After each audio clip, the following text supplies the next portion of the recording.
Selamat pagi, bertemu lagi dengan Ibu Shirley. Materi kita hari ini, tema 2, udara bersih untuk kesehatan. Subtema 3, memelihara kesehatan organ pernapasan manusia.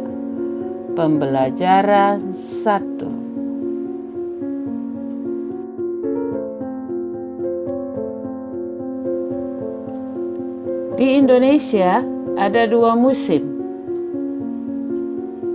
Musim kemarau terjadi pada April sampai Oktober. Nah, di sini terjadi kekeringan.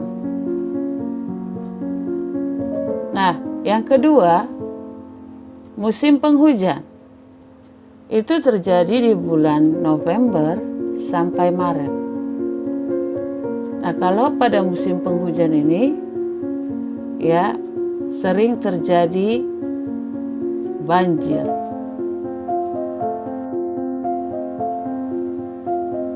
Pada tahun 2015, bencana kabut asap melanda sebagian wilayah Indonesia, terutama terjadi di Sumatera dan Kalimantan.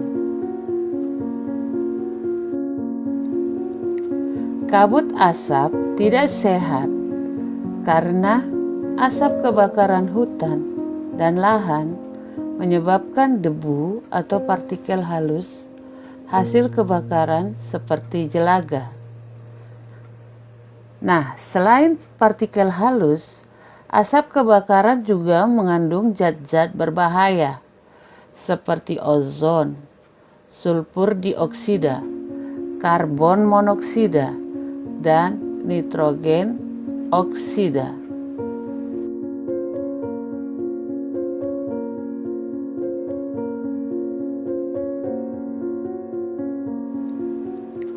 Kabut asap tidak sehat karena asap kebakaran hutan dan lahan menyebabkan debu atau partikel halus hasil kebakaran seperti jelaga.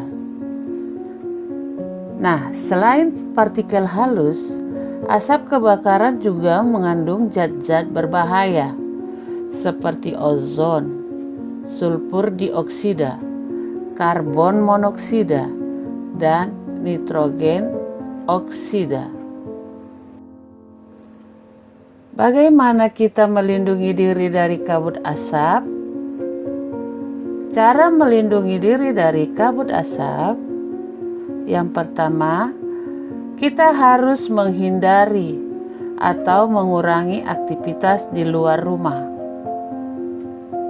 terutama bagi mereka yang menderita penyakit jantung dan gangguan pernapasan. Yang kedua, selalu memakai masker jika harus pergi keluar. Pakailah masker dengan benar untuk menutupi hidung dan mulut. Yang ketiga, minumlah air putih lebih banyak dan lebih sering agar debu atau partikel halus yang menempel pada tenggorokan larut dan masuk ke dalam pencernaan sehingga terbuang bersama kotoran. Yang keempat, segeralah berobat ke dokter atau sarana pelayanan kesehatan terdekat. Yang kelima, segera lakukan perilaku hidup bersih sehat. Yang keenam, upayakan agar asap dari luar tidak masuk ke dalam rumah. Yang ketujuh, tempat penampungan air minum dan makanan harus ditutup dan terlindungi dengan baik.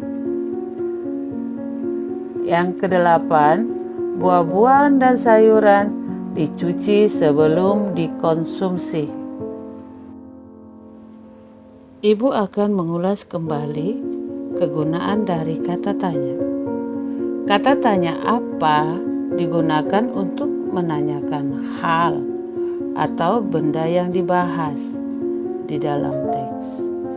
Kata tanya siapa digunakan untuk menanyakan pelaku, orang, jabatan, atau pekerjaan tokoh di dalam teks. Kata tanya di mana digunakan untuk menanyakan tempat terjadinya peristiwa di dalam teks. Kata tanya kapan digunakan untuk menanyakan waktu terjadinya peristiwa di dalam teks. Kata tanya mengapa digunakan untuk menanyakan alasan atau penyebab peristiwa dalam teks dapat terjadi.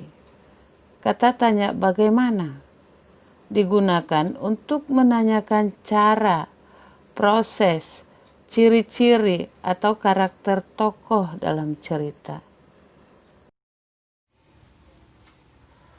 Demikianlah pertemuan kita untuk hari ini. Semoga kita tetap dalam lindungan Tuhan dan selalu sehat, sehingga kita dapat bertemu kembali bersama dengan Ibu Shirley.